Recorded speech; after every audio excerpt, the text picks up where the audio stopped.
Early days. I don't remember much about my early puppy days. It was 3 years ago, but sometimes it feels like 300. Mostly I recall fighting with my sibs for the primo meal spot. Lots of squirming and squeaking, everything soft and milk-smelling and movable, like we were one great big complicated animal. I never met my dad, and my mom didn't say much about him except that he was trouble. Mom had a beautiful fawn coat. Chihuahua. Some this, some that. Nice messy bloodline.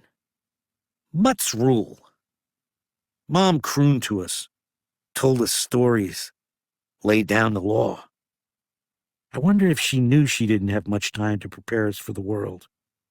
We were born in a dark place, probably under some porch stairs, I suspect, since I remember the sound of boots plodding up and down, the biting and ugly smell of human feet.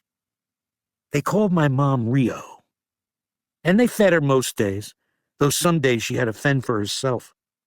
She never showed fear toward them or respect. Indifference, I guess you'd say. Unless they try to handle one of us. She'd growl then, hoping to make it clear that we were hers and hers alone. I myself got picked up a couple of times. The hands reached in, grabbed. They were rough and smelled of strange scents, bitter and meaty. My mom's growl made me fearless, and I wriggled and yipped.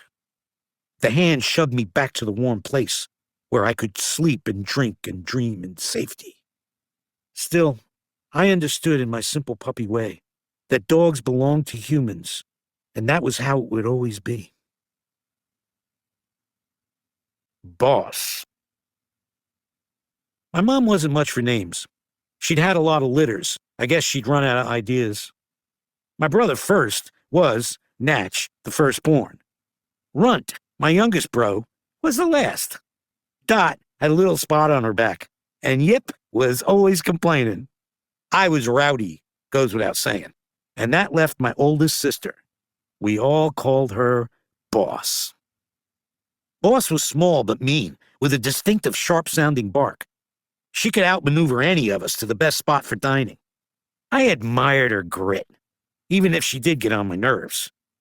When we got a bit older, less blind, more cocky, I fought her off occasionally. But mostly Boss won. She was fearless, that pup. Alone. The truck happened without warning one night. They threw us in a box, left my mom behind. I can still hear her frantic howls. I landed in a muddy ditch. It was a cloudy night, nearly freezing. Even the moon had abandoned me. And the smells, everything so wild and unknown. Animals with big jaws and bigger appetites. Birds that swooped in to kill. Death and life all mixed up together. I searched for my siblings until the truth became clear. I was utterly alone. Cars.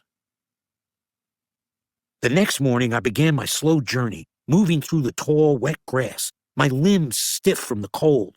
Now and then I'd drink from a mud puddle or gnaw on some grass. By evening, I was wobbly with hunger and thirst. I followed the highway. Every time a four-wheeled creature roared by, I froze in fear. And yet, and this is what slays me, I knew that cars meant humans, and humans meant the possibility of living just as much as they meant the possibility of dying. The owl. Darkness had fallen when it came out of nowhere. The owl. A shadow in a shadow. They don't make a sound, you know. Not a sound.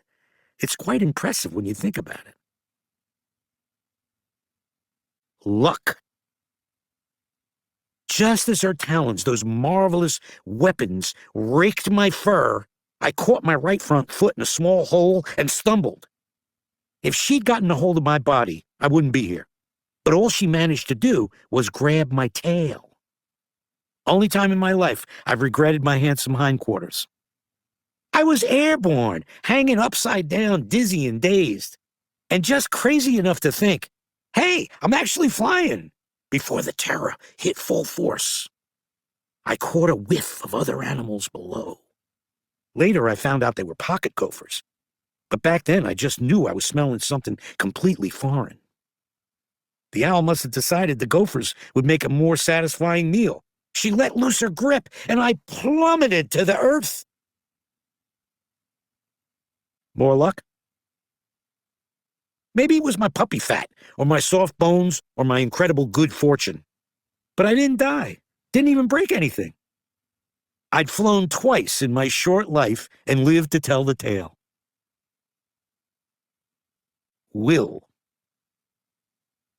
I found a small hollow at the base of a fallen tree, poked my nose in, and got a swat and a hiss from a grouchy raccoon. Kept going, waddling, whimpering. Lights ahead.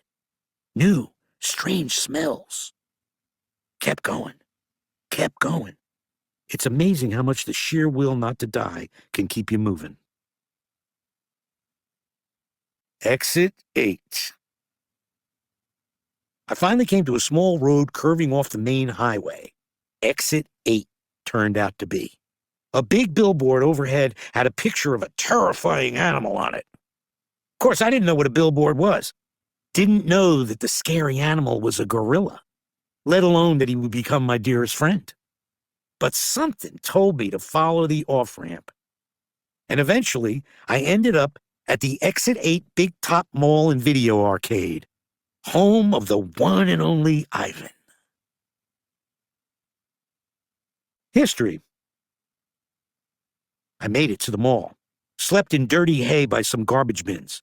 The next night, I found that hole in Ivan's cage, stole his banana, slept on his belly, and the rest, as they say, is history. For 2 years, I lived at that seedy old place that was part mall, part circus, and all crummy. But that was nothing compared to Ivan. He spent 27 lousy years there. And our dear friend Stella, an old circus elephant, was stuck there for most of her life, too. When Stella passed away, it nearly broke Ivan's heart. I tried like crazy to get him through those dark days. But what really saved him, I think, was Ruby, our baby elephant friend. Before Stella died, Ivan promised her he'd get Ruby out of that awful place. And to my amazement, he actually pulled it off.